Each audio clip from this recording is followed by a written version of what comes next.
Hello there, Dr. Lepora here. I hope that you are safe and you are well. Today we're going to talk about how to increase the change maturity of your organization. It's a very exciting day because we're continuing our 4-part series of transformational change.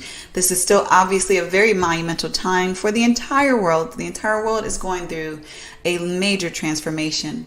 We've kicked off our 4-part series with part 1, individual transition change. Part 2, we address the steps that are needed in order to develop an effective change leadership strategy. And thirdly, we address the 10 pitfalls that you need to avoid to successfully lead change. And lastly, now we're addressing ways to increase change maturity throughout your organization. ProSci has developed a change maturity model. This model illustrates what change maturity looks like at various levels. There are structural efforts that an organization should make to increase the organization's change maturity level. These are evidenced on a high level in this change maturity model that has been developed by ProSci. However, today we're going to talk about those foundational changes that will make such structural change maturity possible. So for one, if your organization wants to increase its change maturity, you should first focus on building a culture of continuous learning. Now, how do you do that? You ensure that learning is valued at every level of your organization. There's a recognition, if not reward, placed on individuals' learning.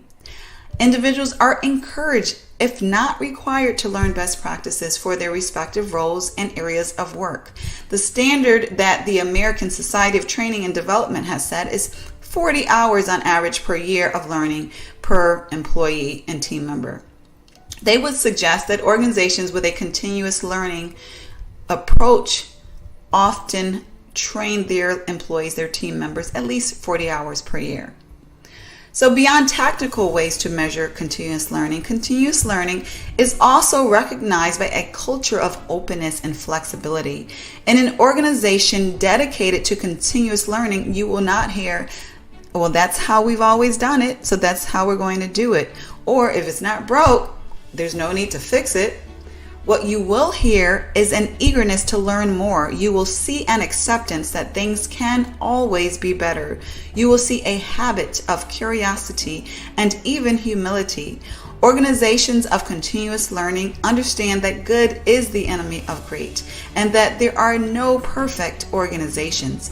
Therefore, there's always room for improvement. So they are consistently dedicated to learning those ways to improve. Another way to work on the foundation of change maturity is to allow risks. Change requires risk. Transformation requires even more risk. As we discussed in the last video, transformational change means doing something new. When we do something new, we are facing the unknown, a lack of predictability. If healthy and calculated risk is discouraged in your organization, then so is change. You cannot make a change happen without taking risk. In accord, you must practice forgiveness of mistakes in an organization to increase the change maturity of your organization. If your organization is not forgiving of mistakes, then your employees will be sure to do things as they have always done them. They will not take the risk because it will not be worth it for them. They will not veer outside of the safe and predictable rails that have been placed, and therefore they will shun change. When your organization is forgiving of mistakes, then your organization's members and staff will be more comfortable to take risks that they believe are in the best interest of the organization. And lastly, the next way to increase change maturity is to educate your organization regarding how transformational change efforts should be managed and led effectively. Sure, there are differences in change efforts. However, there are rigorous practices and methodologies that should be followed. There are components of change management that should be understood at every level of your organization. What your individual contributor needs to know may be different on a level from what your change agent needs to know, which is different from what your CEO needs to know. However, there is change education that is needed on every level. If you know a colleague or a friend with whom may benefit from this information, please don't hesitate to share through email or social media.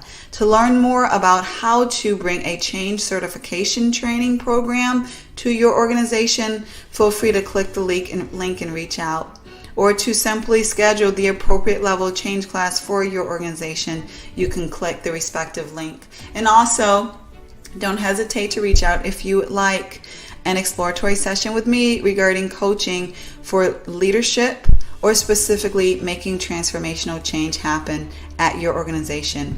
I hope you well, wish you well on your transformational journey, and have a wonderful day.